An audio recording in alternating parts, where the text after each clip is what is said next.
వికారాబాద్ జిల్లాలో జరుగుతున్నటువంటి ఎలక్షన్స్ చాలా ప్రశాంత వాతావరణంలో స్టార్ట్ అయినాయి. ఇప్పటివరకు ఎలక్షన్ షెడ్యూల్ వచ్చిన దగ్గర నుంచి కూడా లాస్ట్ 45 డేస్ నుంచి పోలీసు, రెవెన్యూ యంత్రాంగం అంతా కూడా ఒక జాయింట్గా టీం వర్క్ లాగా పనిచేసి జిల్లాలో ఇప్పటివరకు నిన్నటి వరకు 3 కోట్ల అమౌంట్ సీజ్ చేయడం జరిగింది. 4,000 లీటర్ల లిక్కరు, అదేవిధంగా ఒక 3,000 మంది bound overs, non bailable warrants కూడా అన్ని ఎగ్జిక్యూట్ చేయడము. ఇవన్నీ కూడా ఎన్ఫోర్స్మెంట్ విషయంలో ప్రాపర్గా FSTs, SSTs, inter state check పోస్టులతోటి ఇది సాధ్యమైంది. ఈరోజు కూడా మనకి మొత్తం జిల్లాలో 91 పోలీస్ రూట్స్ పెట్టుకోవడం జరిగింది. ప్రతి రూట్లో కూడా QRTs, striking force, static force అని చెప్పేసి 3 లేయర్స్ బందోబస్తు చేయడం జరిగింది.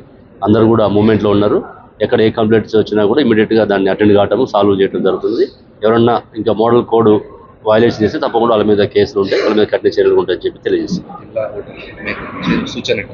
అంటే ప్రతి ఒక్కరు కూడా ఓటు హక్కుని వినియోగించుకోవాలి. నేను కూడా ఇప్పుడే ఓటు వేయడం జరిగింది. ప్రతి ఒక్కరు కూడా ఇది ప్రజాస్వామ్యంలో ఓటు అనేది చాలా విలువైంది కాబట్టి కలెక్టర్ గారు ఎన్నో రోజుల నుంచి ఇక్కడ స్వీప్ యాక్టివిటీలో భాగంగా అందరికీ అవేర్నెస్ కూడా క్రియేట్ చేయడం జరిగింది. ప్రతి ఒక్కరు ఓటు హక్కుని వినియోగించుకొని మన జిల్లాలో ఓటింగ్ పర్సంటేజ్ పెంచాలని చెప్పేసి మా విజ్ఞప్తి.